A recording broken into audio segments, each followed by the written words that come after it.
नमस्ते to all of you. All good? सभी ठीक है? चलो ठीक है, अच्छे ही होने चाहिए सभी। चलिए स्टार्ट करें हम अपना टॉपिक। हमारा टॉपिक आज का है रिट्स, और रिट्स यानी रिट, हिंदी में भी इसे रिट ही कहते हैं। ठीक है, तो ये बहुत ही इंपॉर्टेंट टॉपिक है आपके एग्जाम पॉइंट ऑफ व्यू से, राइट। तो इसको हम देखते हैं रिट। देखिए सबसे पहला प्रश्न तो यही आता है कि भैया ये रिट होते क्या हैं, what is the meaning of writ. तो जरा समझें, रिट जो है वो एक प्रकार का फॉर्मल ऑर्डर होता है, मोस्टली रिटन, लिखित रूप में दिया जाता है, एक प्रकार का आदेश होता है जो किसी अधिकारी यानी अथॉरिटी के द्वारा दिया जाता है। ठीक है, तो रिट क्या होता है? एक प्रकार का आदेश जो किसी अथॉरिटी के द्वारा जारी किया जाता है। ठीक है, तो रिट क्या होता है? Writ is a kind of formal order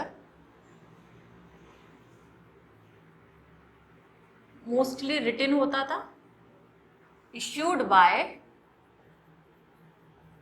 any authority। Writ एक प्रकार का आदेश होता है, एक प्रकार का आदेश होता है जिसे किसी अथॉरिटी के द्वारा जारी किया जाता है। जरा इसके बैकग्राउंड में चलते हैं, जरा रिट्स के हम बैकग्राउंड में चलते हैं। देखिए ये जो रिट का कॉन्सेप्ट है हमारे कॉन्स्टिट्यूशन के अंदर, हमारे संविधान के अंदर जो रिट्स का कॉन्सेप्ट है वो कहाँ से आया है? बताइए जरा मुझे, कहाँ से आया है रिट का कॉन्सेप्ट हमारे संविधान के अंदर? देखिए रिट का कॉन्सेप्ट जो हमारे संविधान के अंदर ब्रिटेन से आया है। कहाँ से आया है? ब्रिटेन से। इसका सोर्स क्या है? सोर्स ऑफ रिट, रिट का सोर्स है ब्रिटेन, ब्रिटेन से ये आया है। तो ये वेरी इंपॉर्टेंट क्वेश्चन हो गया। ब्रिटेन में उसे कहा जाता था, इनको कहा जाता था प्रीरोगेटिव रिट्स। क्या कहते थे ब्रिटेन में इनको? प्रीरोगेटिव रिट्स कहते थे। तो आपसे प्रश्न आ सकता है कि बताइए हमने हमारे संविधान में, हमने भारत के संविधान में रिट्स का कॉन्सेप्ट किस देश से लिया है, कहां से लिया है? तो आंसर क्या हो जाएगा? ब्रिटेन। आपके ऑप्शन इस प्रकार हो सकते हैं, यूएसए, फ्रांस, ब्रिटेन या आयरलैंड। तो आप किस पर टिक कर दोगे फटाफट से? ब्रिटेन पर, कि हमने रिट का कॉन्सेप्ट भैया ब्रिटेन से लिया है। तो जरा वहां उस सिनेरियो में देखते हैं। देखिए ब्रिटेन में क्या हुआ करता था? ब्रिटेन में हुआ करता था राजा महाराजा, ये होते थे, राजा रानी वाला कॉन्सेप्ट था। तो राजा रानी का जो कॉन्सेप्ट होता था वो ब्रिटेन में होता था, जिसे हम कहते हैं मोनार्की। ठीक है, तो अब उनके यहाँ दरबार वगैरह वगैरह लगा करते थे। तो मान लो कोई व्यक्ति है जिसके साथ कोई अन्याय हो गया, वो कोई पीड़ित व्यक्ति है किसी भी प्रकार से, मान लीजिए किसी व्यक्ति की कोई जमीन किसी दूसरे व्यक्ति ने हड़प ली। ठीक है, मान के चलते हैं कि मान लो एक व्यक्ति है, वो राजा के पास आया है कि भाई कि राजा जी देखिए मेरी ये इतनी जमीन थी और ये इस व्यक्ति ने हड़प ली है। तो राजा लिखित रूप में एक ऑर्डर पास करता था कि भाई इस व्यक्ति की जमीन इसको वापस दिलाई जाए। आदेश दिया करता था अधिकारियों को कि भाई इस व्यक्ति की जमीन जो इस ए नाम के व्यक्ति ने छीन ली है उसको वापस दिलाई जाए, ये मेरा आदेश है। तो रिट एक प्रकार का आदेश हुआ करता था जो लोगों को न्याय दिलाने के लिए दिया जाता था या किसी कानून को इन्फोर्स करने के लिए दिया जाता था। ठीक है, तो यही कॉन्सेप्ट रिट का हमने कहाँ से लिया है? ब्रिटेन से लिया है। तो वो राजा या रानियों द्वारा दिए गए आदेश हुआ करते थे। ठीक है, अच्छा अब बात आती है कि हमें रिट्स की जरूरत क्यों पड़ गई? What is the need of writ in our constitution? हमें क्या जरूरत है भाई रिट्स की? ठीक है, तो वो जानते हैं। ये बात क्लियर है ना आपकी कि भैया रिट क्या होता है? एक प्रकार का फॉर्मल आदेश होता है जो एक अथॉरिटी इशू करती है। ये रिट का कॉन्सेप्ट कहाँ से आया है? तो ब्रिटेन से आया है। ब्रिटेन में इन्हें शाही आदेश कहते थे, प्रीरोगेटिव रिट्स कहते थे, जो लोगों को न्याय दिलाने के लिए दिए जाते थे या किसी कानून को इन्फोर्स कराने के लिए दिए जाते थे। अब बात आती है, हमने समझ लिया रिट क्या है, हमने समझ लिया रिट का बैकग्राउंड क्या है, कहां से हमको ये रिट का कॉन्सेप्ट मिला है। अब बात आती है समझने की कि भैया हमें हमारे कॉन्स्टिट्यूशन में, भारतीय संविधान में रिट्स की आवश्यकता क्यों पड़ी, what is the need of writs, है ना, तो वो जानते हैं। ये लिख लिया है ना आप सभी ने, तो इसे मैं रब कर दूं ना, ठीक है, समझो जरा। देखो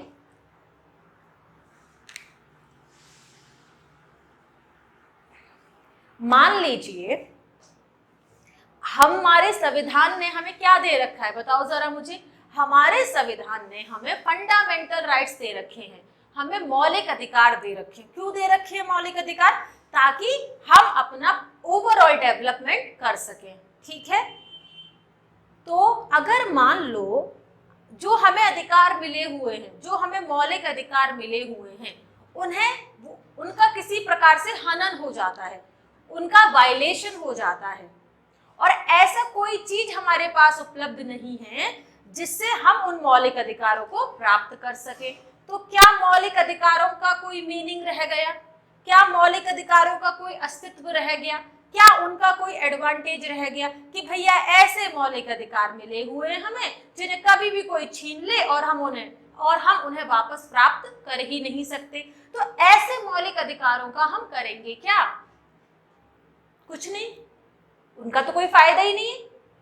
तो हमारे मौलिक अधिकारों के संरक्षण के लिए आज हमारे देश में रिट्स जारी की जाती हैं, आदेश दिए जाते हैं, और वहां पर जो अथॉरिटी ब्रिटेन में राजा या रानी हुआ करती थी, जो रिट जारी करती थी, जो शाही आदेश जारी करती थी, आज वो अथॉरिटी सॉरी, उस अथॉरिटी की जगह हमारे संविधान में ली हुई है जुडिशियरी ने, यानी न्यायालय ने। तो यानी हमारे अकॉर्डिंग रिट्स क्या हो गई, हमारे अकॉर्डिंग रिट्स ऐसे आदेश हो गए जो हमारे न्यायालय के द्वारा जारी किए जाते हैं, ठीक है।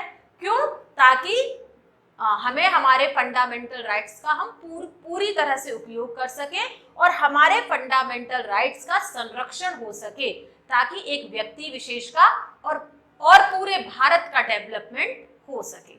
समझ में आई बात। रिट्स क्या है हमारे कॉन्स्टिट्यूशन में, एक प्रकार का आदेश ही है जो एक अथॉरिटी के द्वारा दिया जाता है लोगों के मौलिक अधिकारों का संरक्षण करने के लिए। और वो अथॉरिटी कौन है हमारे देश में, वो अथॉरिटी है हमारी न्यायालय, हमारी जुडिशियरी। क्लियर है ये बात आप सभी को, ठीक है। अब देखिए जो रिट्स का कॉन्सेप्ट है ये हम दो भागों में डिवाइड करके पढ़ते हैं, ठीक है। जो रिट जारी की जाती हैं हमारे देश में वो दो न्यायालय के द्वारा की जाती है, एक सुप्रीम कोर्ट यानी सर्वोच्च न्यायालय और एक हाई कोर्ट यानी उच्च न्यायालय। Am I clear to you. यानी सर्वोच्च न्यायालय भी रिट जारी करती है और हाई कोर्ट यानी उच्च न्यायालय भी रिट जारी करती है। तो देखिए, तो रिट कितने प्रकार की, दो प्रकार की, मतलब रिट कितने प्रकार की, मतलब यहाँ पे रिट कौन कौन जारी करता है, तो एक तो रिट जारी की जाती है सुप्रीम कोर्ट के द्वारा यानी सर्वोच्च न्यायालय के द्वारा, और दूसरी रिट जारी की जाती है एक मतलब और रिट किसके द्वारा जारी की जाती है, हाई कोर्ट के द्वारा यानी उच्च न्यायालय के द्वारा, ठीक है। तो सुप्रीम कोर्ट किस आर्टिकल के तहत रिट जारी करता है, तो बच्चों सुप्रीम कोर्ट आर्टिकल 32 के तहत रिट जारी करता है। वहीं पर हाई कोर्ट को रिट जारी करता है अंडर आर्टिकल 226 के द्वारा। तो ये ही इंपॉर्टेंट क्वेश्चन आपके बन जाते हैं। क्वेश्चन इस प्रकार आ सकता है कि supreme court has power to issue writ under which article, article 30, 31, 32, 33। तो article 32। High court has the power to issue writ under which article, article 221, 222, 225, 226। तो आर्टिकल 226, ठीक है। सुप्रीम कोर्ट आर्टिकल 32 के तहत रिट जारी करता है और हाई कोर्ट आर्टिकल 226 के तहत रिट जारी करता है। अब हम देखते हैं कि क्या कोई जो और अदालत है भारत में, क्या वो रिट जारी नहीं कर सकती? क्या उसके पास अधिकार नहीं होता रिट जारी करने का? अब आप सोच रहे होंगे कि भाई मैंने तो यहाँ पर सुप्रीम कोर्ट लिख दिया है और मैंने यहाँ पर हाई कोर्ट लिख दिया है, क्या इन दोनों अदालतों के अलावा जो अन्य अदालतें हैं वो रिट जारी नहीं कर सकती? तो इसका उत्तर है जारी कर सकती हैं। पार्लियामेंट के पास ये पावर होती है कि पार्लियामेंट किसी भी न्यायालय को, भारत की किसी भी न्यायालय को रिट, इन दोनों के अलावा, इन दोनों को तो हमारे संविधान ने ही अधिकार दे दिया ना, आर्टिकल 32 में सुप्रीम कोर्ट को और आर्टिकल 226 में हाई कोर्ट को। लेकिन जो अन्य अदालतें हैं, जो दूसरी अदालतें हैं भारत में, उनको वो भी रिट जारी कर सकती हैं अगर पार्लियामेंट उनको वो अधिकार दे दे। यानी पार्लियामेंट इन दोनों अदालतों के अलावा किसी भी अन्य अदालत को रिट जारी करने का अधिकार दे सकती है। इस प्रश्न का उत्तर क्लियर है आपको? ओके। अब बात करते हैं कि अच्छा सुप्रीम कोर्ट भी रिट जारी करती है, हाई कोर्ट भी रिट जारी करती है, अंतर क्या है दोनों में? What is the difference between these two? दोनों में अंतर क्या है? तो अंतर समझिए जरा, अंतर समझे जरा। आपको याद है जब मैंने आपको फंडामेंटल राइट पढ़ाया था तो उसमें मैंने आपको आर्टिकल 32 पढ़ाया था। आर्टिकल 32 किसकी बात करता है? पहले तो आप मुझे ये बताएं। आर्टिकल 32 बात करता है राइट टू, दिख रहा है क्या ये? Right to constitutional remedy, right to constitutional remedies, यानी संवैधानिक उपचार का अधिकार। यानी आर्टिकल जो 32 है, जो कि फंडामेंटल राइट है एक स्वयं, वो बात करता है राइट टू कॉन्स्टिट्यूशनल रेमेडी, संवैधानिक उपचार का अधिकार। यानी आर्टिकल 32 ये कहता है कि यदि आपका कोई फंडामेंटल राइट वायलेट होता है, यदि आपके किसी फंडामेंटल राइट का हनन होता है, तो आर्टिकल 32 के तहत आपको इसका उपचार मिलेगा। आप आर्टिकल 32 के तहत आप उसको, उस जो भी आपका फंडामेंटल राइट वायलेट हुआ है उसे आप वापस प्राप्त कर सकते हैं with the help of supreme court. समझ में आई बात?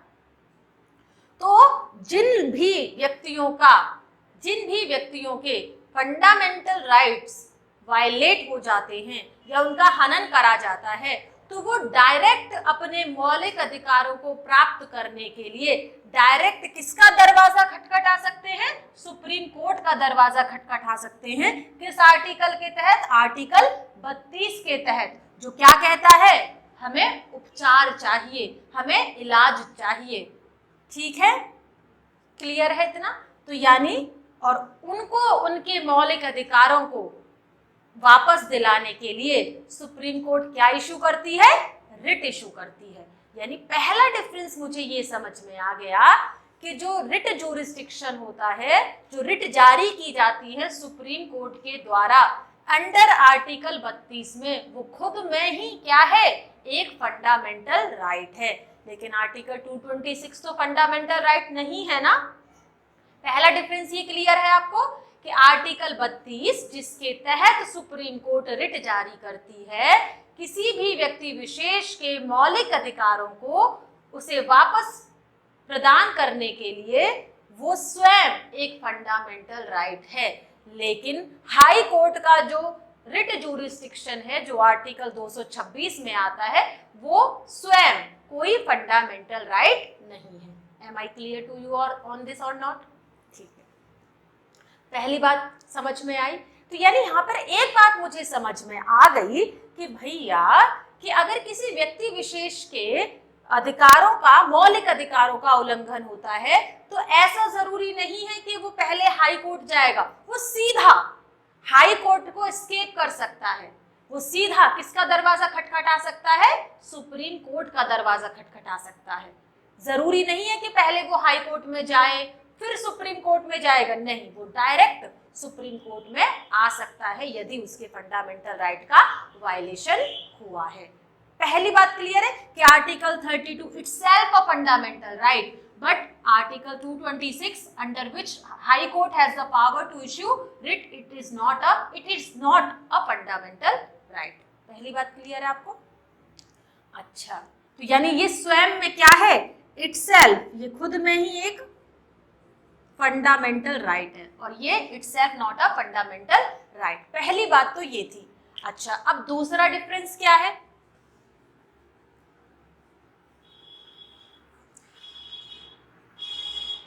देखिए, अगर मान लीजिए कोई पीड़ित व्यक्ति जिसका मौलिक अधिकार छीन लिया गया हो, वो सुप्रीम कोर्ट के पास आता है कि जी देखिए मेरा ये फंडामेंटल राइट है और इसका वायलेशन हो गया है, तो supreme court is bound to issue writ. Supreme court बाध्य है क्या करने के लिए? रिट जारी करने के लिए कि भैया इस व्यक्ति का फंडामेंटल राइट इससे छीन लिया गया है, आप इसके तो वो जारी करेगा आदेश कि इस व्यक्ति का फंडामेंटल राइट इसे वापस दिलाया जाए। यानी सुप्रीम कोर्ट मना नहीं कर सकती रिट जारी करने से। Supreme court is bound to issue writ. क्यों? क्योंकि वो आर्टिकल 32 जो है वो खुद में ही फंडामेंटल राइट है, ठीक है, जो इन्फोर्सिएबल है नेचर में। समझ पा रहे हैं आप?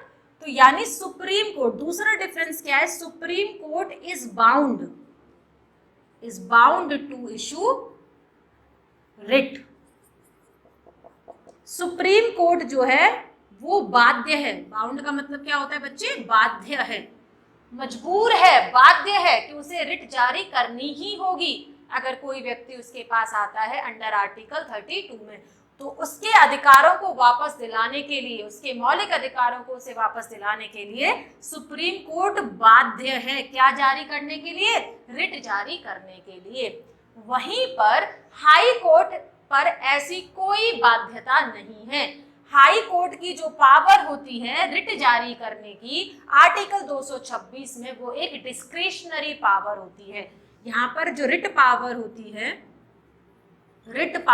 है ऑफ हाई कोर्ट इज वो एक डिस्क्रिशनरी पावर होती है।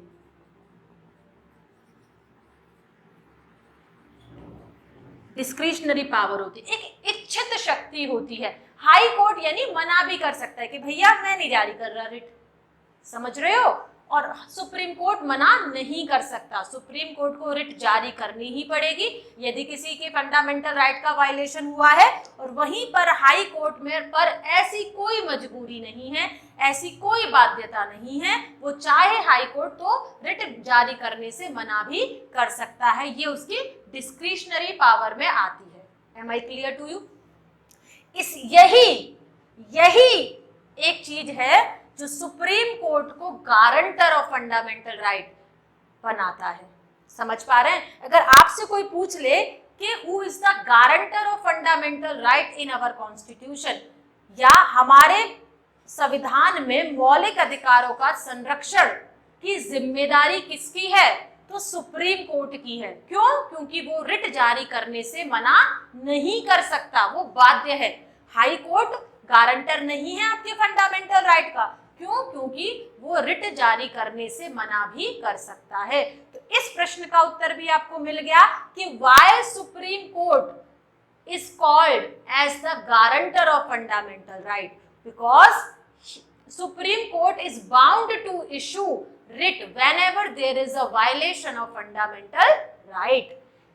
जब कभी भी फंडामेंटल राइट का वायलेशन होगा तो सुप्रीम कोर्ट रिट जारी करेगा ही करेगा, वहीं हाई कोर्ट जारी करने से मना भी कर सकता है।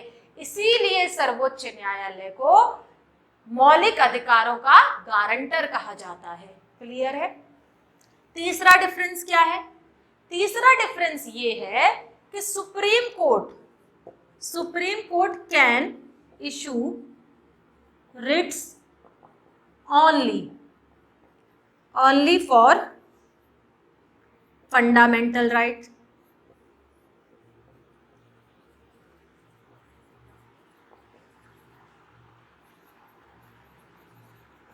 सुप्रीम कोर्ट केवल और केवल ओनली, इस पे ध्यान देंगे, सुप्रीम कोर्ट केवल और केवल फंडामेंटल राइट्स के लिए ही, यदि फंडामेंटल राइट्स का वायलेशन होता है तो उनके लिए ही रिट जारी करने का अधिकार रखता है।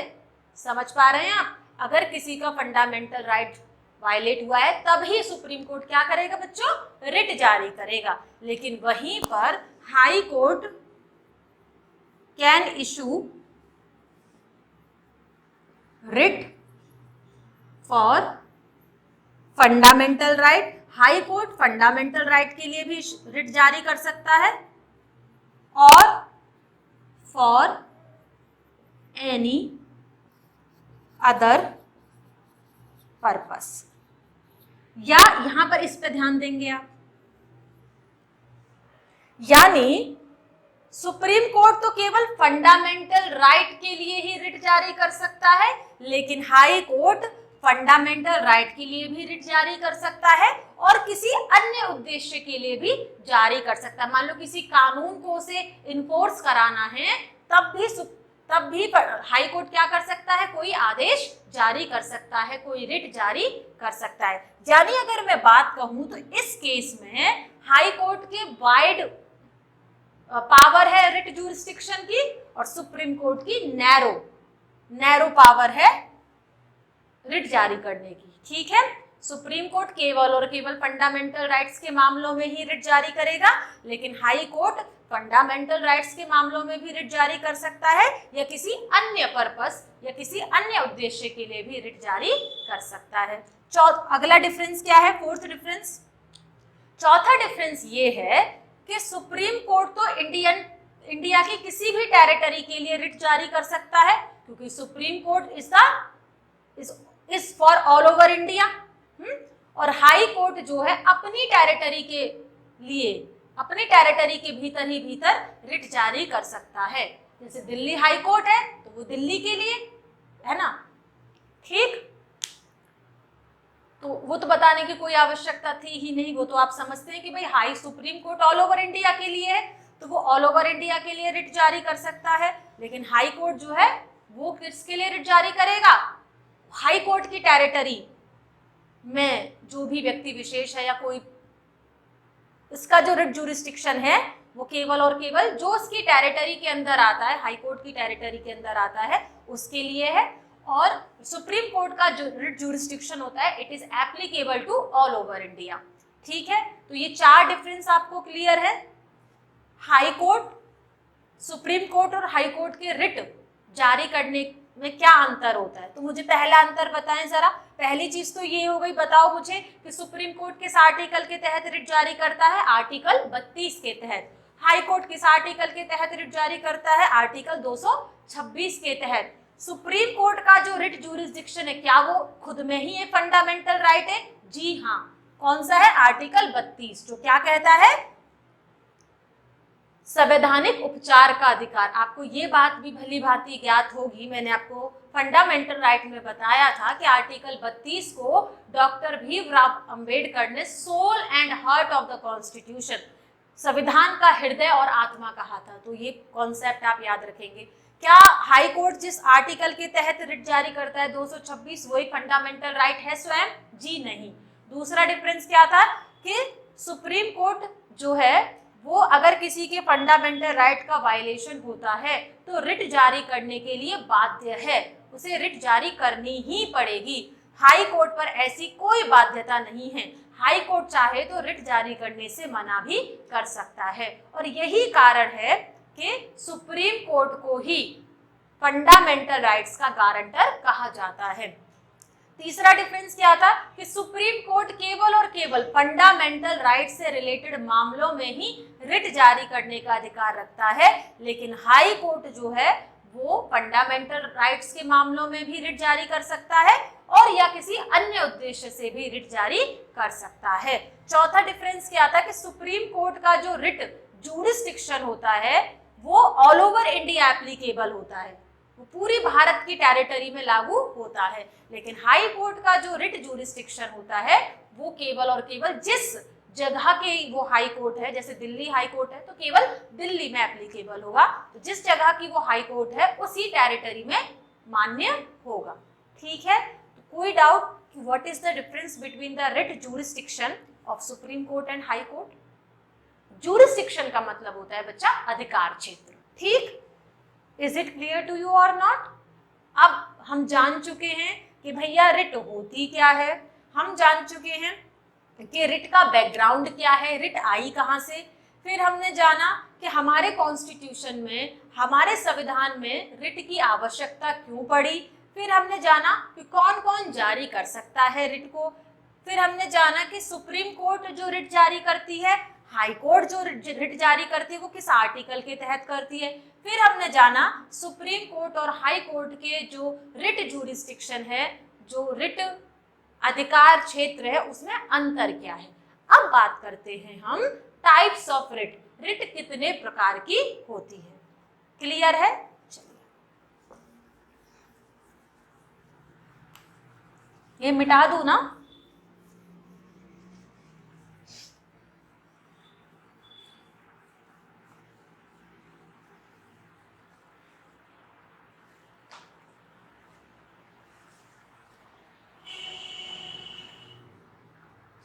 Types of writ.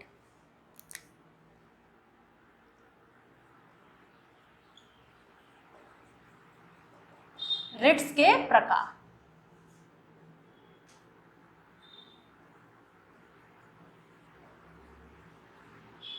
जाने सारा बच्चों, जो रिट होती है वो 5 टाइप्स की होती है। कितने प्रकार की? 5 प्रकार की। पढ़ लेते हैं हम कौन कौन सी होती है। ठीक है, पहले तो आप इस तरह से ये फ्लो चार्ट बना लो, फिर एक एक करके मैं रिट को एक्सप्लेन करूंगी। पहले आपको ये तो पता हो कि वो 5 प्रकार की रिट होती क्या है।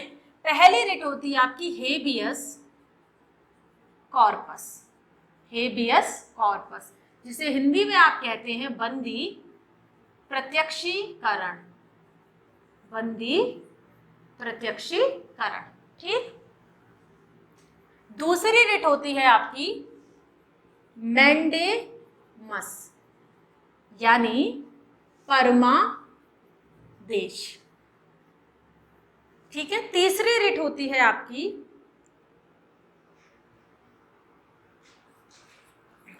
प्रोहिबिशन। प्रोहिबिशन यानी प्रतिषेध। ठीक, चौथी रिट होती है आपकी सर्शियोरारी, यानी उत्प्रेषण। और पांचवी रिट होती है आपकी क्व वारंटो, यानी अधिकार रक्षा। तो ये नाम आपको थोड़े से अजीब प्रतीत हो रहे होंगे, है ना? क्यों प्रतीत हो रहे हैं वो मैं बताती हूँ। क्योंकि ये सारी टर्म्स जो है ना, ये लैटिन भाषा से ली गई है।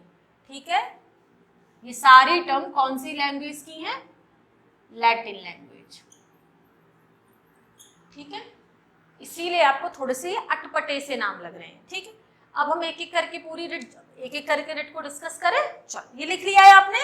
हेबियस कॉर्पस यानी बंदी प्रत्यक्षीकरण पहली रिट, मैंडेमस यानी परमादेश, प्रोहिबिशन यानी प्रतिषेध या निषेध, सर्शियोरारी यानी उत्प्रेषण, और क्व वारंटो यानी अधिकार रक्षा। और ये सारी की सारी जो टर्म्स हैं रिट के, जो ये नाम है, ये हमने किस लैंग्वेज से लिए हैं? Latin language. ठीक है, रब कर दूं मैं ये? Okay fine.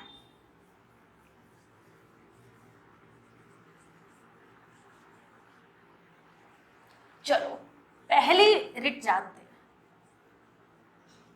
Okay, let me discuss our first writ, that is habeas corpus। ठीक, जिसे आप हिंदी में क्या बोलते हो? बंदी प्रत्यक्षीकरण। अब जरा आप हिंदी वाले टर्म से तुरंत समझ गए होंगे, बंदी प्रत्यक्षीकरण। ठीक है, और पता है इसका मतलब क्या होता है? What is the meaning of habeas corpus? इसका मतलब होता है to have a body of. To have a body of, उस शरीर को लाओ। अंग्रेजी में, इंग्लिश में इसका मतलब क्या है हेबियस कॉर्पस का? To have a body of, उस शरीर को लाओ। और हिंदी में से क्या कहते हो आप? बंदी प्रत्यक्षीकरण, यानी जिसको भी बंदी बनाकर रखा गया है उसे हमारे सामने लाइए, उसे लाइए। ठीक है, to have a body of, समझते हैं जरा क्या है ये। बच्चों, ये जो हेबियस कॉर्पस की रिट होती है ये इलीगल डिटेंशन के खिलाफ इशू की जाती है। सबसे पहली बात, इसको इशू किया जाता है अगेंस्ट इलीगल डिटेंशन, यानी गैर कानूनी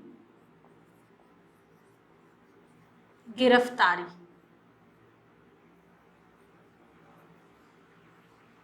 इलीगल डिटेंशन मतलब गैर कानूनी गिरफ्तारी के खिलाफ इस रिट को जारी किया जाता है। जरा समझें आप, गिरफ्तारी जो हम बंदी बनाते हैं किसी को या किसी को गिरफ्तार करते हैं, वो दो प्रकार की गिरफ्तारी हो सकती है, एक तो लॉफुल और एक अनलॉफुल, यानी एक लीगल एक इलीगल। यानी एक तो जो कानूनी गिरफ्तारी होती है और एक गैर कानूनी गिरफ्तारी। तो जिस भी व्यक्ति की गिरफ्तारी की गई है, आप सभी इससे भली भांति परिचित हैं, उसको 24 घंटे के अंदर अंदर हमें मजिस्ट्रेट के आगे, जो भी अथॉरिटी है, पुलिस अथॉरिटी है, उसको मजिस्ट्रेट के आगे पेश करना होता है।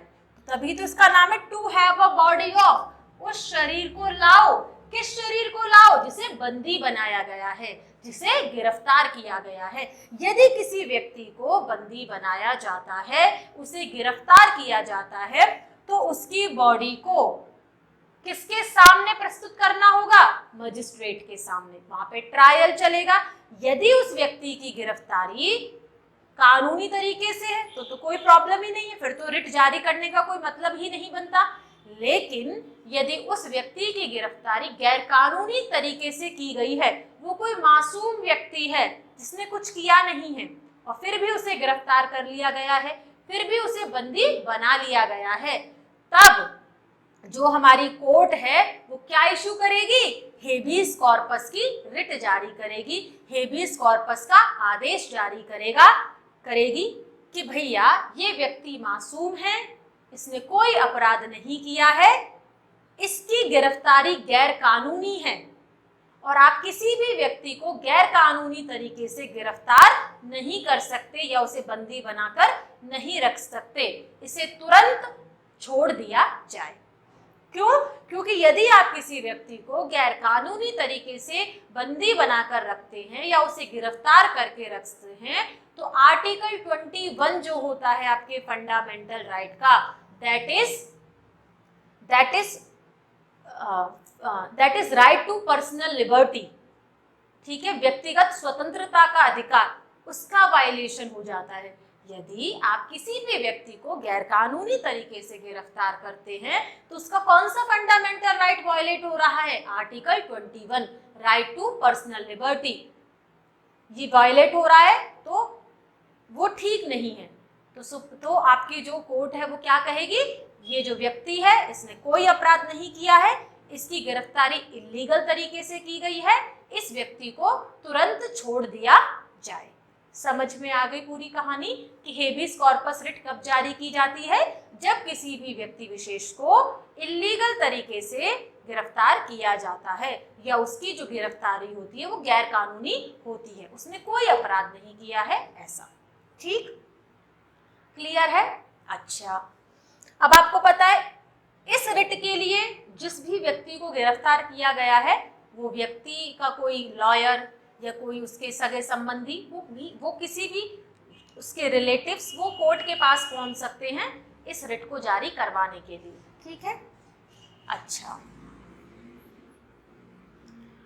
दूसरी बात, एक वेरी वेरी इंपॉर्टेंट थिंग है कि हेबियस कॉर्पस एकमात्र ऐसी रिट है जिसे प्राइवेट पर्सन के खिलाफ भी इशू किया जा सकता है। It is the only only, only पर ध्यान देंगे। It is the only writ to issue against a private person. यह एकमात्र ऐसी रिट है जिसे किसी प्राइवेट पर्सन के खिलाफ भी इशू किया जा सकता है।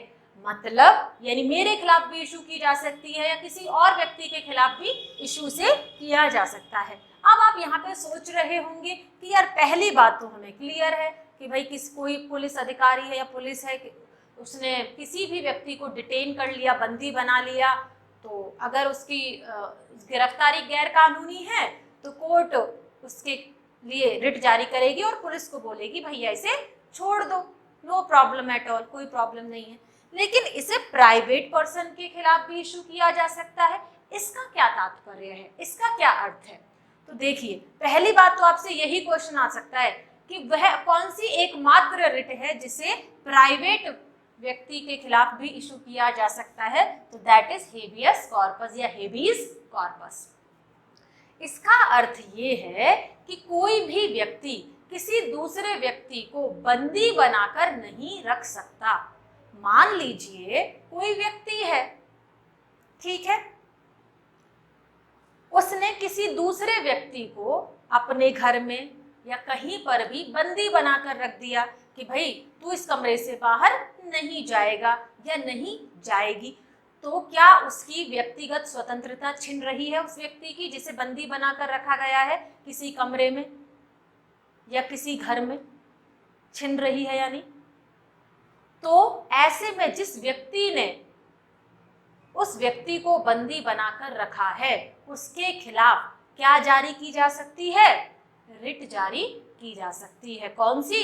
हेबियस कॉर्पस के। तुरंत इस व्यक्ति को छोड़ो, ये कोई आपका मजदूर नहीं, ये आपका कोई गुलाम नहीं है जो आप इसे बंदी बनाकर रख रहे हो। इसकी आर्टिकल 21 वायलेट हो रहा है। इस प्रकार से आप इसे बंदी बनाकर नहीं रख सकते। इसका मतलब कोई भी व्यक्ति किसी भी अन्य व्यक्ति को बंदी बनाकर नहीं रख सकता, उसे चार दीवारी में कैद करके नहीं रख सकता। यदि वह ऐसा करता है तो उसके खिलाफ भी हेबियस कॉर्पस की रिट जारी होगी। क्लियर है इतनी बात? That is why I said that it is the only writ which can issue against a private person. Clear है? Habeas corpus. बंदी प्रत्यक्षीकरण क्या मतलब होता है? To have a body of. कब जारी की जाती है? क्या ये प्राइवेट पर्सन के खिलाफ भी जारी की जा सकती है? जी हाँ, की जा सकती है। पूरा सिनेरियो समझ में आ गया आपको? चलो सेकंड रिट पर जाएं। पता क्वेश्चन कैसे आएगा?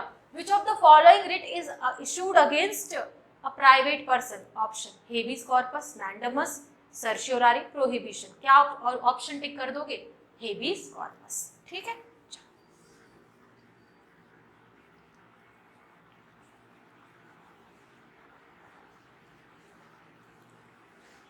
दूसरी रिट आती है आपकी मैंडेमस। कौन सी? मैंडेमस। इसको हिंदी में कहते हो आप परमादेश। जरा परमादेश का संधि विच्छेद करो। क्या होगा संधि विच्छेद? परम जमा आदेश।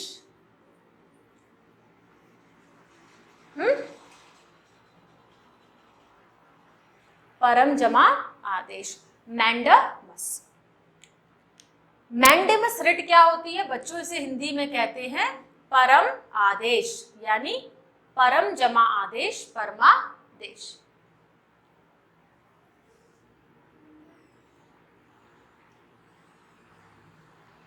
अब जरा इसे समझ लो आप, इसे कब जारी किया जाता है? इसे इशू किया जाता है,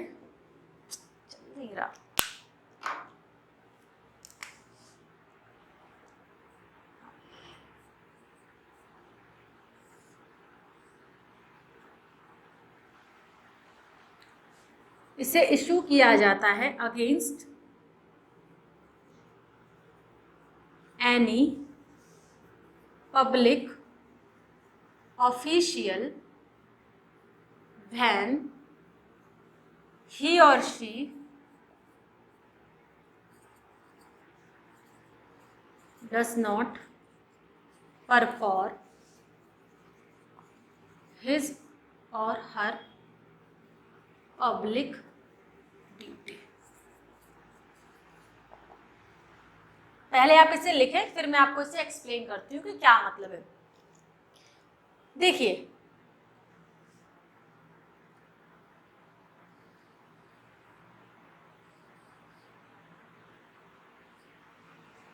लिख लिया, इसे लिखो। देखिए, इसे कब जारी किया जाता है?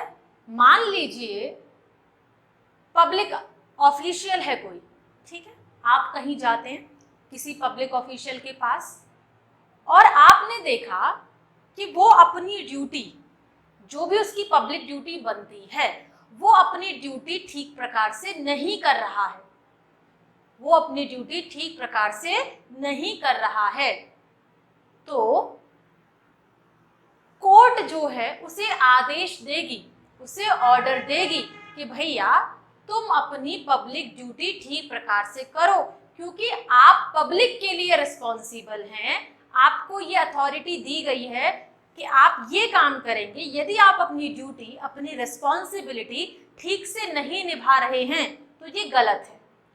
तो यहाँ पर जो कोर्ट होती है वो किसी भी पब्लिक ऑफिशियल को उसकी ड्यूटी ठीक प्रकार से करने के लिए ऑर्डर देती है।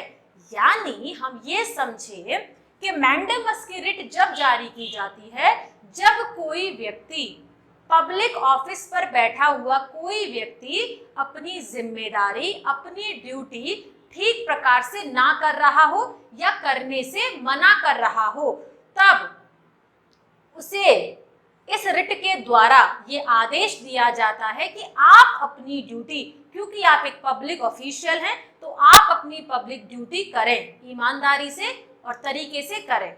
ठीक है, तो यही मैंने लिखा है, that mandamus issue against any public official when he or she does not perform his or her duty. जब कोई पब्लिक ऑफिशियल, सरकारी अधिकारी या कर्मचारी अपनी ड्यूटी करने से इनकार करे या ठीक तरह से ना करे, तो उसे आदेश दिया जाता है, परम आदेश, उसे परम आदेश दिया जाता है कि भाई तुम अपनी ड्यूटी, पब्लिक ड्यूटी जो भी है उसे ठीक से करो। ठीक है, इतनी बात क्लियर है। तो मैंडेमस की रिट कभी जारी की जाती है? ठीक है, तीसरी रिट होती है आपकी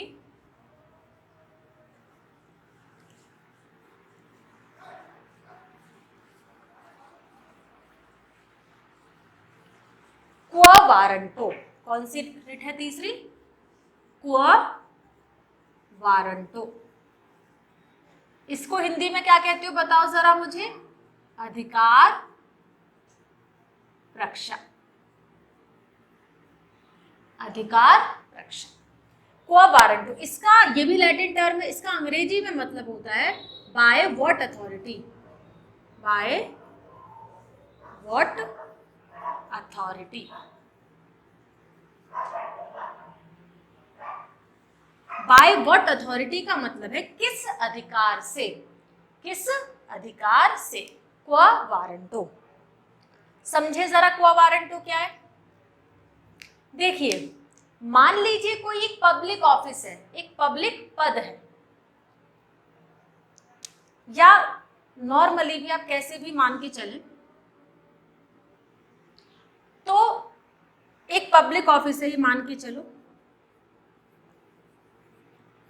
तो उस पब्लिक ऑफिस पर जो भी व्यक्ति विशेष है, जो भी व्यक्ति विशेष इस सरकारी पद पर बैठा है, तो इस सरकारी पद के पर बैठने के लिए इस व्यक्ति के पास कुछ मिनिमम क्वालिफिकेशंस होनी चाहिए, कुछ मिनिमम एलिजिबिलिटी क्राइटेरिया होना चाहिए। तो इस पब्लिक पर ऑफिस पर बैठने के लिए एक मिनिमम एलिजिबिलिटी क्राइटेरिया होना चाहिए कि भाई, अब मान के चलते हैं हम, इस पब्लिक ऑफिस पर बैठने के लिए जो मिनिमम एलिजिबिलिटी क्राइटेरिया है, उसमें मान लो मिनिमम एज फैक्टर हम लेके चल लेते हैं, या क्वालिफिकेशन, अब जो भी चले, मिनिमम एज मान लो 25 ईयर है, मान लो कि न्यूनतम आयु इस पब्लिक ऑफिस पर बैठने के लिए किसी व्यक्ति की न्यूनतम आयु कितनी होनी चाहिए, 25 ईयर। लेकिन बाद में ये पाया गया कि इस ऑफिस पर, इस पद पर ये जो महाशय बैठे हैं मुस्कुराते हुए, जिनका नाम ए है, इनकी आयु तो केवल अभी 22 वर्ष ही है। कितनी ईयर है, 22 वर्ष। तो क्या ये एलिजिबिलिटी, जो मिनिमम एलिजिबिलिटी क्राइटेरिया है, जो न्यूनतम योग्यता है इस पद पर बैठने के लिए, क्या ये उसमें सफल हो रहे हैं? नहीं, क्योंकि मिनिमम कितनी चाहिए, कम से कम 25 वर्ष होनी चाहिए। और ये महाशय जो इतना मुस्कुराकर इस पद पर बैठे हैं, इनकी उम्र तो अभी 22 वर्ष ही है। तो क्या ये इस पद के लिए एलिजिबल है? नहीं। समझ गए आप? तो तब कोर्ट इनसे पूछेगी कि महाशय जिनका नाम ए है, क्या आप इस पब्लिक ऑफिस के लिए जो मिनिमम एलिजिबिलिटी क्राइटेरिया है, जो न्यूनतम योग्यता मानक है, क्या आप उसे पूरा कर पा रहे हैं? Are you able to get this office, public office? क्या आप इस पद के लिए जो न्यूनतम मानक है उसमें सफल हैं? क्योंकि तो हमने बहुत सारे मानक होते हैं, क्वालिफिकेशन हो सकता है, एज फैक्टर हो सकता है, एक्सपीरियंस हो सकता है, बहुत सारी चीजें। तो मैंने यहाँ पर एक फैक्टर माना है, एज फैक्टर। तो पाया गया कि भैया मिनिमम आयु तो 25 वर्ष चाहिए और ये महाशय तो केवल 22 वर्ष के ही हैं, तो ये तो मिनिमम एलिजिबिलिटी क्राइटेरिया को पूरा नहीं कर रहे हैं, तो इन्हें इस पद से हटा दिया जाएगा। Am I clear to you और नॉट? तो क्वो वारंटो का मतलब है, यदि कोई व्यक्ति किसी सरकारी पद पर बैठा है और मान लीजिए वो उसकी योग्यता को, जो मिनिमम क्राइटेरिया है उस पद पर बैठने के लिए, उसे पूरा नहीं करता है, तो उसे उस पद से हटा दिया जाएगा। तो यहाँ पर कोर्ट किसी भी सरकारी कर्मचारी से या सरकारी अधिकारी से पूछ सकती है कि आप किस अधिकार से, बाय व्हाट अथॉरिटी, आप किस अधिकार से इस पब्लिक ऑफिस पर बैठे हैं? क्या इस पब्लिक ऑफिस पर बैठने के लिए जो एलिजिबिलिटी है आप उसे पूरा कर रहे हैं? पूरा कर रहे हैं तो कोई प्रॉब्लम ही नहीं है, फिर तो रिट जारी करने का कोई मतलब ही नहीं बनता। अगर पूरा नहीं कर रहे हैं तो रिट जारी होगी कि आपको इस पद से हटाया जाता है। क्लियर है? That is quo warranto. Clear? By what authority?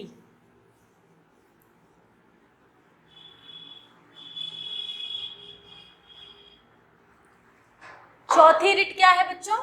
चौथी रिट है आपकी प्रोहिबिशन। प्रोहिबिशन, प्रोहिबिशन को हिंदी में क्या कहते हो? प्रतिषेध।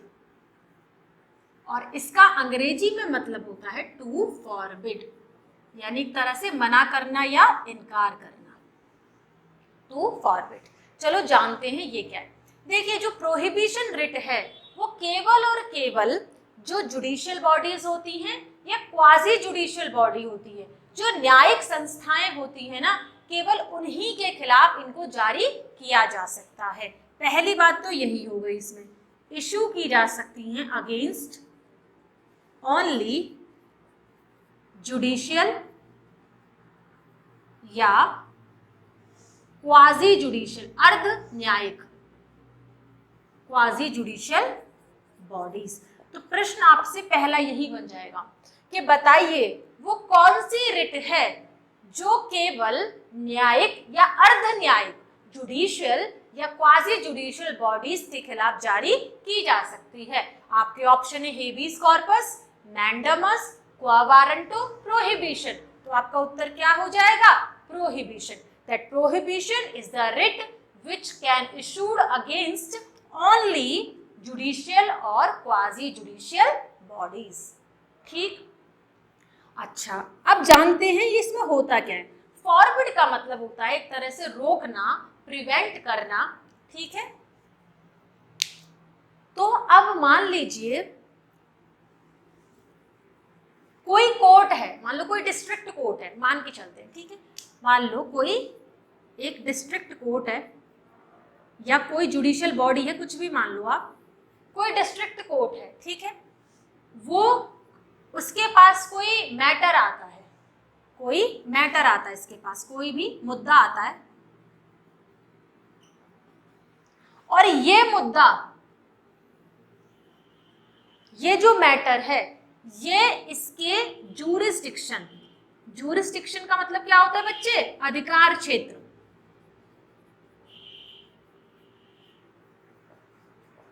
अधिकार क्षेत्र के दायरे में ये मुद्दा आता ही नहीं है। मान लीजिए कोई ऐसा मुद्दा जो डिस्ट्रिक्ट कोर्ट के दायरे में नहीं आता, और ऐसे मुद्दे को डिस्ट्रिक्ट कोर्ट उठा लेता है कि ठीक है, मैं इस पे फैसला सुनाऊंगा, मैं इस मुद्दे को डील करूंगा, तब जो हमारी ऊपर की जो जुडिशरी होती है, जो हमारी सुपीरियर जुडिशरी होती है, वो एक रिट जारी करेगी, किसके खिलाफ, इस डिस्ट्रिक्ट कोर्ट के खिलाफ। यानी जो सुपीरियर जुडिशरी है वो इस इंफीरियर जुडिशरी यानी डिस्ट्रिक्ट कोर्ट के खिलाफ क्या जारी करेगी, एक रिट जारी करेगी। देख भाई डिस्ट्रिक्ट कोर्ट, ये जो मुद्दा है ये तुम्हारे अधिकार क्षेत्र में नहीं आता, तो आप इस मुद्दे को नहीं ले सकते, आप इस मुद्दे पर कोई फैसला नहीं सुना सकते, आप यहीं पर रुक जाएं, आप इस मुद्दे को नहीं ले सकते। तो यानी जो सुप्रीम कोर्ट है या हाई कोर्ट है, यानी जो भी आपकी सुपीरियर जुडिशरी है, वो इंफीरियर जुडिशरी को मना करेगी कि मान लीजिए आपकी इंफीरियर जुडिशरी ऐसा कोई मुद्दा उठा लेती है, ऐसा कोई केस ले लेती है जो उसके दायरे से बाहर है, जो उसके अधिकार क्षेत्र में नहीं आता, तो ऐसे मुद्दे पर ऐसे मुद्दे को लेने से रोकने के लिए सुपीरियर जो आपकी जुडिशरी है वो इंफीरियर जुडिशरी के खिलाफ क्या जारी करेगी, प्रोहिबिशन रिट जारी करेगी। रुक जा, ये मुद्दा तेरे जूरिस्डिक्शन में नहीं आता, तेरे अधिकार क्षेत्र में नहीं आता, तो आप इस मुद्दे को नहीं ले सकते, तो उसे प्रिवेंट करेगी, मना करेगी। ठीक है, क्लियर है? तो ये कब जारी की जाती है आप समझ गए, और किसके खिलाफ, तो क्या ये जुडिशियल बॉडी के खिलाफ ही जारी की जा रही है? जी हाँ। तो ठीक है, इतनी बात क्लियर है। चलो तो मैं इसे लिख दूं क्या, तो इसे मैं ऐसे लिख दूं, ये इशू की जाती है व्हेन एनी इंफीरियर जुडिशरी या inferior judicial body took any case which is out of, या take लिख लीजिए ना, take any case which is out of its jurisdiction। यदि कोई निचली जुडिशियल बॉडी ऐसा केस ले ले जो उसके अधिकार क्षेत्र में नहीं आता, तो उस वक्त जो सुपीरियर जुडिशरी होती है वो एक रिट जारी करती है जिसे हम कहते हैं प्रोहिबिशन रिट। क्यों? कि भाई इस केस को आप मत लीजिए, ये आपके अधिकार क्षेत्र में नहीं आता। तो ऐसे केस को रोकने के लिए ये रिट जारी की जाती है, तभी इसका नाम है प्रोहिबिशन, फॉरबिड यानी प्रिवेंट करना। तो यानी ये जो रिट है ये कैसी है नेचर में? प्रिवेंटिव है, ये केवल रोकती है, प्रिवेंटिव इन नेचर। तो यानी ये जो हमारी रिट है prohibition, that is preventive in nature. रुक जा, इस केस को मत ले, ये तेरे अधिकार क्षेत्र में नहीं आता। क्लियर? चलिए, तो ये कैसी नेचर हो गया इस रिट का? प्रिवेंटिव नेचर हो गया। अब आते हैं हम नेक्स्ट रिट पर, दैट इज सर्शियोरारी, जो हमारी लास्ट रिट है, जो हमारी फिफ्थ रिट है और जो लास्ट रिट बची है वो है सर्शियोरारी यानी उत्प्रेषण। तो बच्चों सर्शियोरारी को हम अंग्रेजी में बोलते हैं to be certified, to be certified. देखिए ये भी ऐसी रिट है जिसे केवल और केवल जुडिशियल या क्वाजी जुडिशियल बॉडीज के खिलाफ इशू किया जा सकता है। इशू अगेंस्ट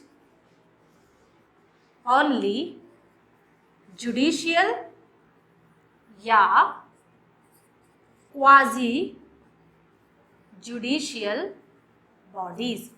आपको इससे आपको एक चीज पता चली कि केवल और केवल इन 5 रिट्स में से 2 रिट्स ऐसी हैं जिन्हें केवल और केवल जुडिशियल न्यायिक या अर्ध न्यायिक बॉडीज के खिलाफ जारी किया जा सकता है।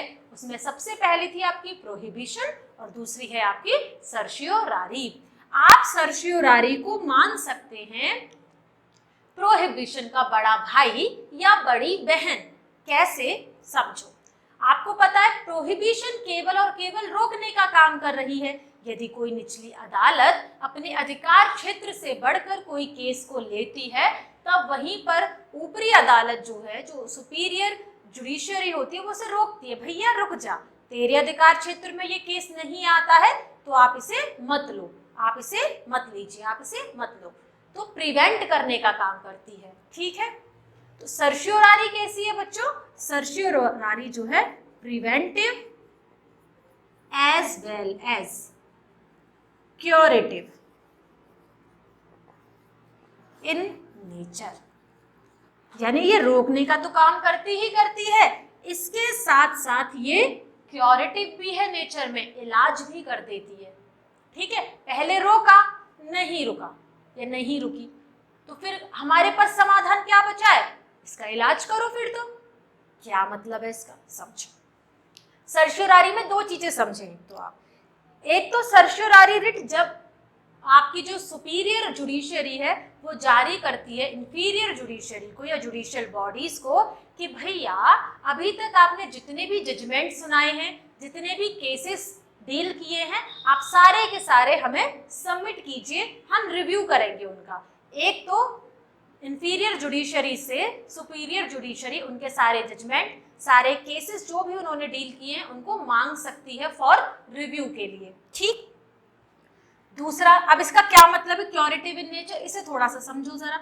मान लो ये कोई लोअर जुडिशियरी है या कोई लोअर जुडिशियल बॉडी है, ठीक है, इसने कोई केस लिया। पहली बात, जो इसने केस लिया वो इसके अधिकार क्षेत्र में आता ही नहीं है। एक तो पहली गड़बड़ तो यही कर दी। अब एक तो केस ले लिया, चलो ठीक है, रोका, नहीं रुकी होगी, मान लो कोई भी कारण हो गया या ऐसा बाय मिस्टेक हो गया, तो ऐसा केस ले लिया जो इसके अधिकार क्षेत्र में आता ही नहीं है, और फिर क्या हो गया, इस केस पर इस बॉडी ने क्या सुना दिया? वर्डिक्ट सुना दिया, फैसला सुना दिया। क्या सुना दिया? फैसला सुना दिया। अब क्या इलाज रह गया? अब कैसे इसे ठीक किया जाए, बताओ जरा। अब ऐसे केस में जब कोई judicial body, lower judicial body कोई ऐसा केस ले ले जो उसके अधिकार क्षेत्र से बाहर है और उस पर फैसला भी सुना दे, उस पर वर्डिक्ट भी सुना दे, तो उसको ठीक कैसे किया जाए? तब ऐसे केस में जब फैसला भी सुनाया जा चुका है, तब ऐसे केस में काम आती है आपकी सर्शियोरारी रिट। सर्शियोरारी रिट तब आपकी जो सुपीरियर बॉडीज होती हैं वो सर्शियोरारी रिट जारी करती हैं, और इस रिट के तहत ऐसे केस पर जो फैसला सुनाया गया, जो अधिकार क्षेत्र से बाहर का केस था, उस पर जुडिशियल बॉडी के द्वारा कोई फैसला सुनाया गया, उस फैसले को नल एंड वॉइड डिक्लेयर कर दिया जाता है, उस फैसले को क्वेश कर दिया जाता है, खारिज कर दिया जाता है। तो हो गया इलाज, हो गया ना, उस फैसले का कोई मतलब ही नहीं रहा, उस फैसले को पूर्ण रूप से खारिज कर दिया है, नल एंड वॉइड डिक्लेयर कर दिया है। तो क्या समझ में आ गया ये कैसे क्योरेटिव है नेचर में? क्लियर है? चलिए, तो आप इसे कैसे लिख सकते हैं कि under this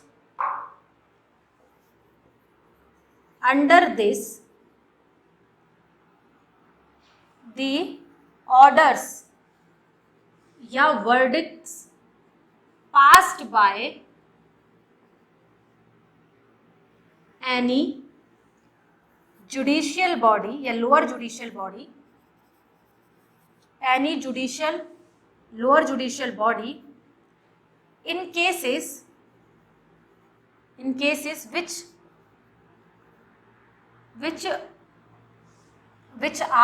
were out of their jurisdiction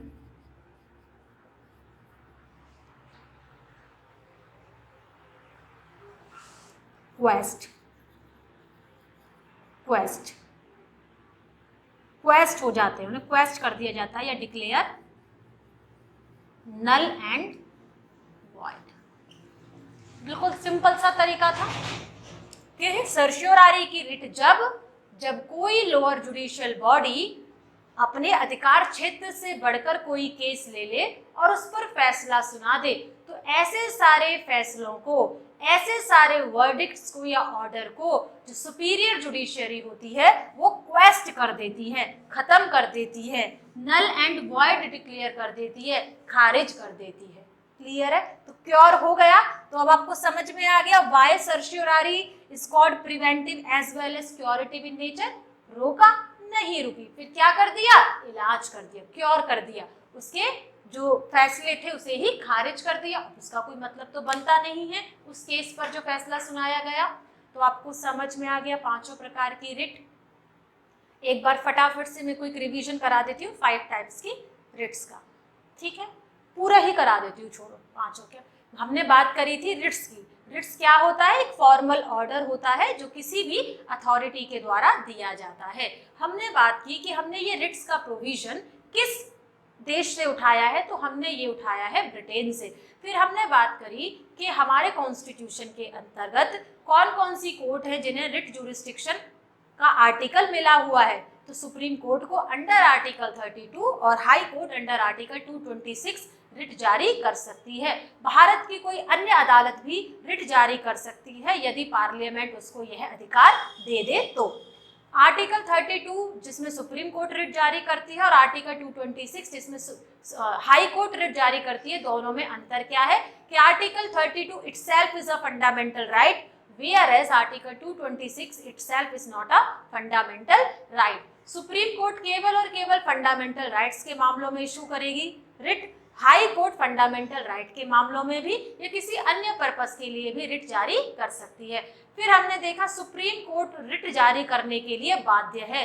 यदि किसी व्यक्ति विशेष के फंडामेंटल राइट्स का वायलेशन हुआ है तब सुप्रीम कोर्ट को रिट जारी करनी ही पड़ेगी, लेकिन हाई कोर्ट पर ऐसी कोई बाध्यता नहीं है। हाई कोर्ट चाहे तो मना भी कर सकता है। यानी जो हाई कोर्ट का रिट जुरिस्डिक्शन होता है वो एक डिस्क्रिशनरी पावर होती है। यही कारण है कि सुप्रीम कोर्ट को फंडामेंटल राइट्स का गारंटर कहा जाता है। सुप्रीम कोर्ट का जो रिट जुरिस्डिक्शन होता है वो पूरे इंडिया के लिए एप्लीकेबल होता है और जो हाई कोर्ट का जुरिस्डिक्शन होता है वो उस टेरिटरी के लिए एप्लीकेबल होता है जो टेरिटरी हाई कोर्ट के अंतर्गत आती है। फिर उसके बाद हमने बात की थी कि there are 5 type of writs, 5 प्रकार की रिट्स होती हैं। हेबियस कॉर्पस, दूसरी मैंडेमस, क्वा वारंटो, प्रोहिबिशन और सर्शियोरारी। और ये पांचों प्रकार की जो रिट होती हैं इनका जो ये नाम लिया गया है ये लैटिन भाषा से लिया गया है। उसमें सबसे पहली रिट हमने बात की थी हेबियस कॉर्पस, जिसका हिंदी में अर्थ होता है बंदी प्रत्यक्षीकरण, जिसे हम कहते हैं, जिसका मतलब होता है to have a body of. ये कब जारी की जाती है? जब किसी व्यक्ति की गिरफ्तारी गैर कानूनी तरीके से की जाती है। यदि कोई व्यक्ति गैर कानूनी तरीके से गिरफ्तार किया जाता है तब जो आपकी जुडिशरी होती है वो रिट जारी करती है कि भाई इस व्यक्ति को छोड़ दिया जाए। और यह एकमात्र ऐसी रिट है जिसे प्राइवेट पर्सन के खिलाफ भी जारी किया जा सकता है। अर्थात कोई भी व्यक्ति किसी भी व्यक्ति को किसी भी प्रकार से बंदी बनाकर नहीं रख सकता, क्योंकि इसमें उस व्यक्ति का आर्टिकल 21 वायलेट हो जाता है। दूसरी रिट हमने बात की थी मैंडामस, जिसे हमने बात की थी परमादेश। ये रिट जब जारी की जाती है जब सरकारी पद पर बैठा कोई व्यक्ति अपना कार्य करने से मना कर दे या अपनी ड्यूटी सही तरीके से नहीं निभा रहा है, तब रिट जारी की जाती है उसके खिलाफ कि भाई आप अपनी ड्यूटी ठीक प्रकार से कीजिए। तीसरी रिट आपको बताई गई थी क्वा वारंटो, जिसे हिंदी में कहते हैं अधिकार प्रक्षा, जिसका मतलब होता है बाय व्हाट अथॉरिटी, किस अधिकार से। इसमें कोर्ट जो होती है, जुडिशरी जो होती है, वो किसी भी सरकारी पद पर बैठे व्यक्ति से पूछ सकती है कि आप किस अधिकार से, किस अथॉरिटी से इस पद पर बैठे हैं। यदि उस पद पर बैठा व्यक्ति उसकी मिनिमम एलिजिबिलिटी क्राइटेरिया को क्वालिफाई नहीं कर पाता तो उसे उसके पद से हटाया जा सकता है। चौथी रिट होती है प्रोहिबिशन, जिसका मतलब होता है निषेध या प्रतिषेध, जिसकी अंग्रेजी होती है टू फॉरबिड। ये जो रिट होती है ये केवल और केवल जुडिशियल बॉडी या क्वाजी जुडिशियल बॉडी के खिलाफ जारी की जाती है। इसका मतलब होती है प्रिवेंटिव नेचर की होती है, रोकने वाले नेचर की होती है। इसमें जो सुपीरियर जुडिशरी होती है वो रिट जारी करती है यदि कोई इंफीरियर जुडिशरी जो है अपनी अधिकार क्षेत्र से बढ़कर कोई केस को लेता है तो उस तब ये रिट जारी की जाती है कि भाई ये केस आपके अधिकार क्षेत्र में नहीं आता, आप रुक जाइए, आप इस केस को मत लीजिए। सर्शियोरारी जो रिट होती है जिसे उत्प्रेषण कहते हैं, जिसकी अंग्रेजी में मतलब होता है टू बी सर्टिफाइड, ये भी ऐसी रिट है जिसे जुडिशियल या क्वाजी जुडिशियल बॉडीज के खिलाफ जारी किया जा सकता है। और ये रिट जो है प्रोहिबिशन का बड़ा भाई या बड़ी बहन कहा जा सकता है, क्योंकि ये preventive as well as curative nature में होती है। यदि कोई निचली अदालत या निचली जुडिशियल बॉडी अपने अधिकार क्षेत्र से बढ़कर कोई केस ले ले और उस केस पर फैसला सुना दे तो इस रिट के तहत उसके द्वारा सुनाए गए फैसले को खारिज किया जा सकता है, खारिज कर दिया जाता है, क्वैश कर दिया जाता है, नल एंड वॉइड डिक्लेयर कर दिया जाता है। तो हो गया ना उपचार। तो इस तरह से हमारी पूरा रिट्स का कॉन्सेप्ट अच्छी तरह से क्लियर हो गया है। यदि आपको कोई डाउट है तो आप प्लीज़ मुझे बताएंगे, ठीक है। तो आज के लिए इतना ही, थैंक यू।